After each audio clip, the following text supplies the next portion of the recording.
welcome back. My name's Chrissy. It's great to be back with you all. Today we are going to talk about having a good attitude while going through struggles.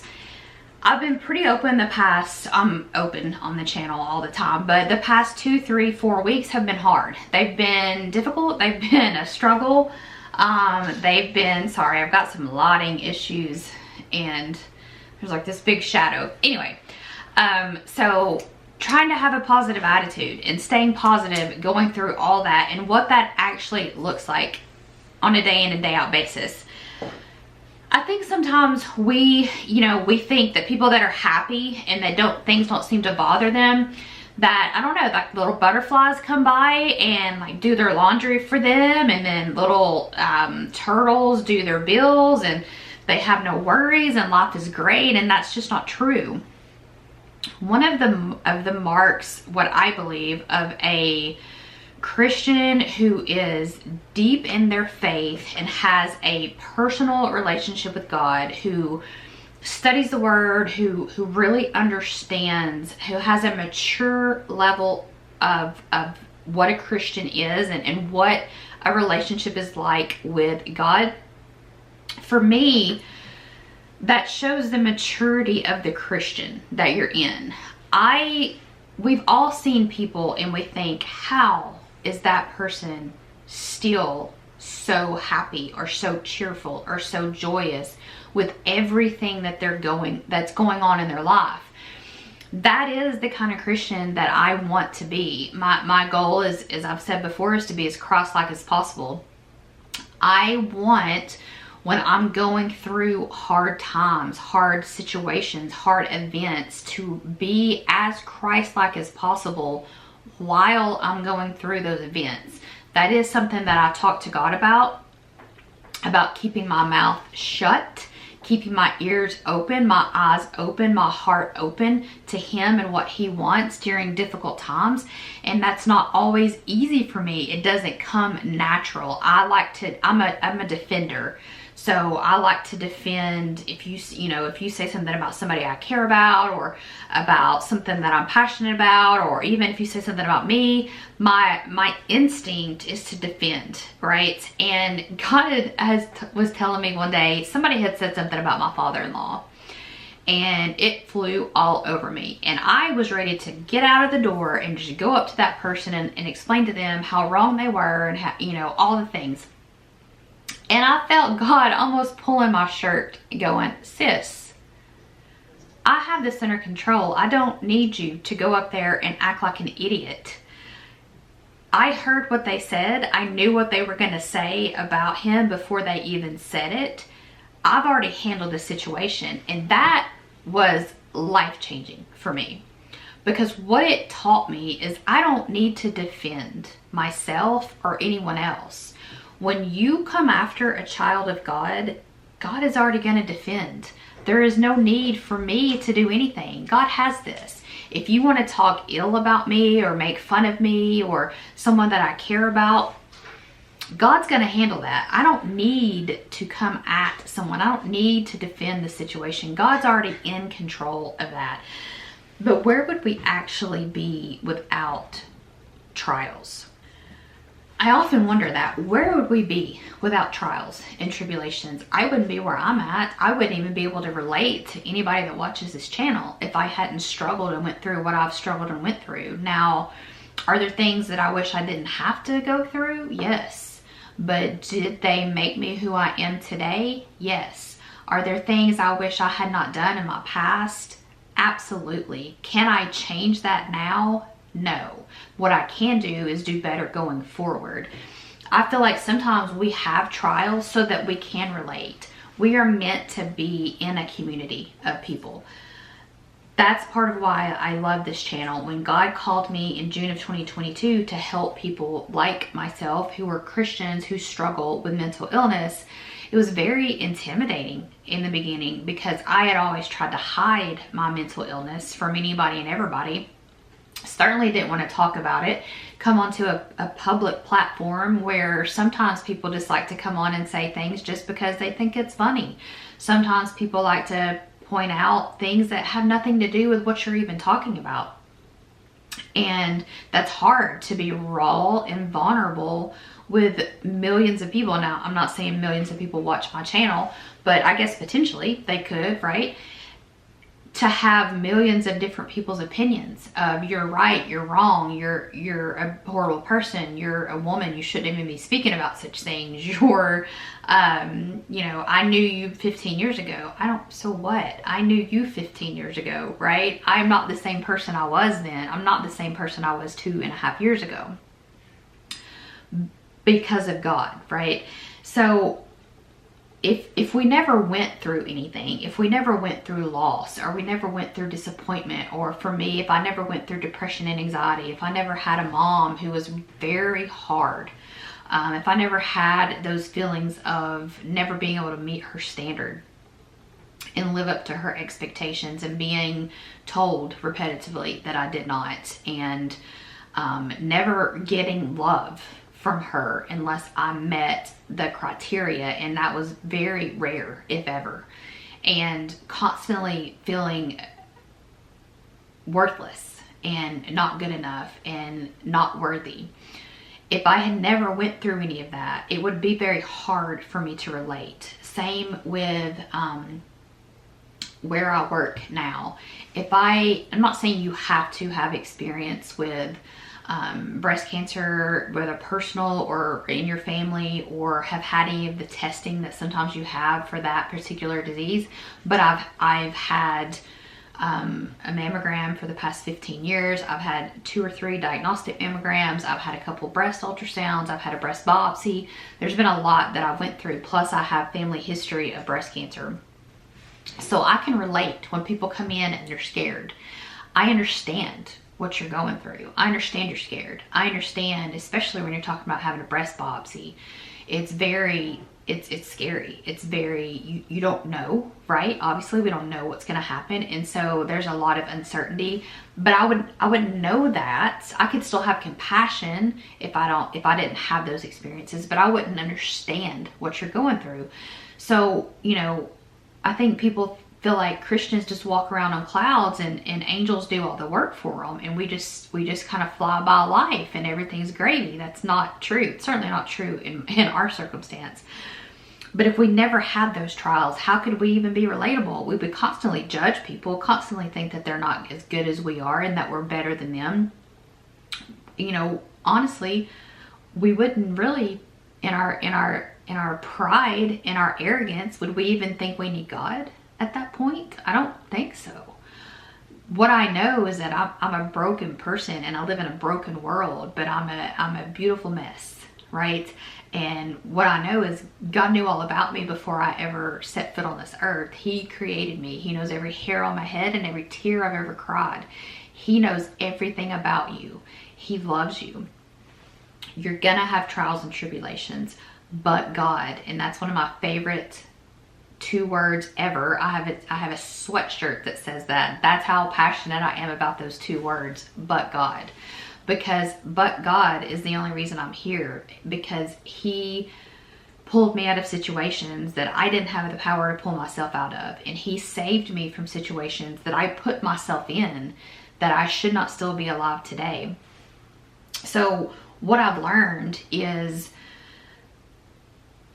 I want to be the kind of person that people say, how is she still that happy? How is she still that friendly to people? How does she still listen to people when she has so much going on in her personal life? How is she still maintaining? That to me is Christ-like, and that's my goal. That's where I'm going.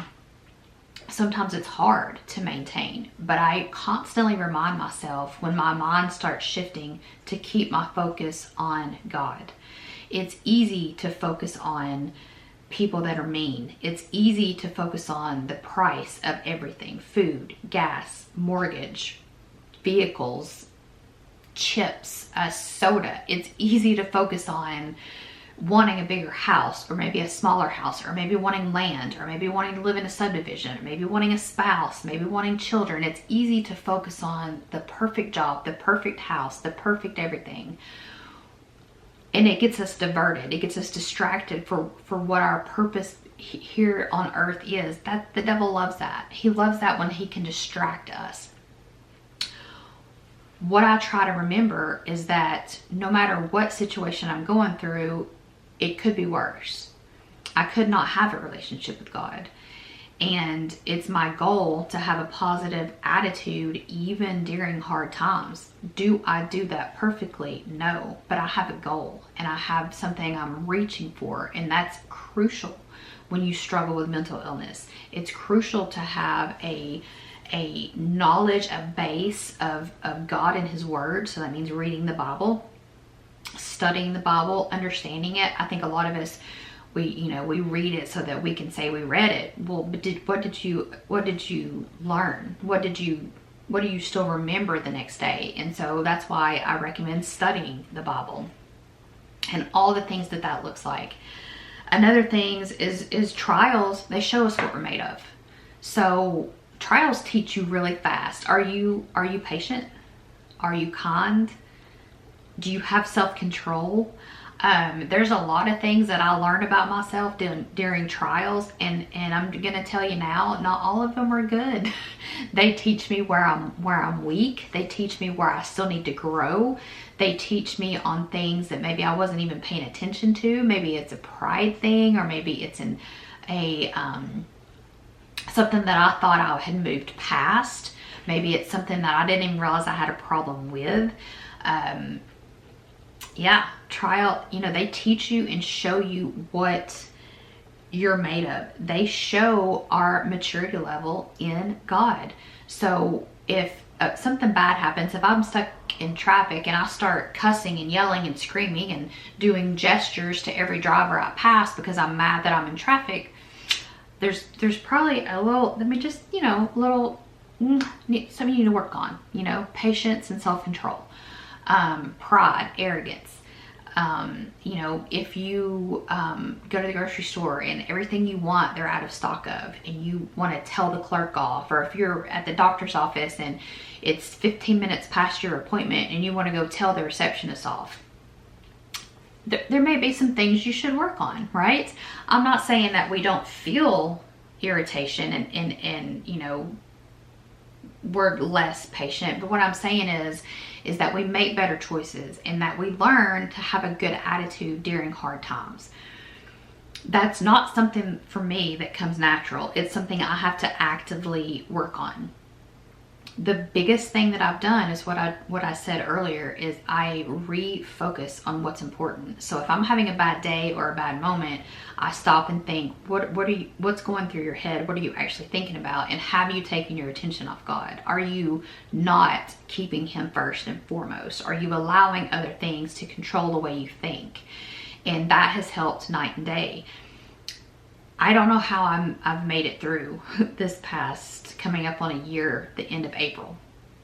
I don't know how, as someone who has struggled with the mental health that I have up until June of 2022, I don't know how I have not slipped back into the deepest depression I've ever had. What I can tell you is this: but God. So my relationship with Him has improved and increased, and he I don't mean to downplay my relationship with God, and I don't mean this in any way disrespectful, but He is my best friend. He is the one that I cannot live without. Does that mean that I'm okay if something happens to somebody I love? Absolutely not. I don't want anything to happen to anybody I love. But what I know is that God never changes, and He has never left me. He has never let me down. And for a long time, I feel like I probably let Him down a lot. Now, God knew I was going to be that way, so I don't know if I actually let Him down, but I don't think He was up there going, that's my girl, where I feel like now more He is. And it's not because I'm some super Christian. It's because God's changed me. It's because I'm running towards Him and He is teaching me. So, having a good attitude, learning patience, being patient, it humbles us. We learn to move forward. We learn empathy. We learn perseverance. All the things that when we determine that we're going to have a good attitude about things, and instead of, I'm pretty clumsy. And so if I fall down the steps, you know, and break my ankle or my toe, which I've done, I have a choice to make. I can either be mad, I could be angry that I'm in a cast and maybe I'm in a walker, or maybe I'm on a wheelchair, or maybe I'm using crutches, and I can be mad at the inconvenience and all the things. Or I can say, well, you know, at least I didn't break my hip and my back, you know, at least I didn't break both legs, at least I didn't break all 10 toes. Whatever you have to do to see the upside in things, you're going to be a lot happier. We're going to be a lot happier people when we see the good and we quit focusing on the bad. Another thing is when God shows us areas we need to improve in, which is what I was talking about. Like when he shows me, okay, well, you need to work on some patience. Would you allow your child to do something without correcting them? No. If you see your kid about to touch a hot stove, you're going to tell them don't touch a hot stove. If you see them running in the middle of a highway, you're going to grab them and protect them. It's not always easy being corrected, but when God corrects you, it's 100% worth it. He is correcting you to make you the best you that you can be here on this earth. And that's what I want to be. I want to be as Christ-like as possible in the best version of Chrissy that I can be here on this earth. Not the best version of anyone else, but as Christ-like as possible in the best version of Chrissy. What I know is that this is something we have to practice. So I have to practice to stay positive in difficult situations. It's not something that just comes off naturally for me. The same with anything else. If you're going to be a ball player or a musician, or if you're going to be a singer, or if you're going to be a doctor, if you're going to be a teacher, if you're going to be a mechanic, all these things you have to learn and practice and study for. You have to practice and then practice some more. It's taken a long time for me to get to the place I am today, and I have a lot further to go. It's not something that's come overnight for me. It's something that I've determined that I've chosen my hard. It's going to be hard to be the Christian that I want to be, but it's also going to be hard to be depressed and in a pit and miserable and wanting to no longer be alive for the rest of my life. So I picked my hard. So sometimes, you know, picking the other side is hard, right? But however, I'm a much more positive person, a much happier person because of that. That doesn't guarantee rainbows and sunshine, as we've said in many videos. But friends, I hope this video helps. Just realizing everybody's human. You're going to have bad moments and bad days, but learn from them and move forward. Friends, I end every video this way. It is always my heart and hope that you hear this last part, and that is God loves you. I love you.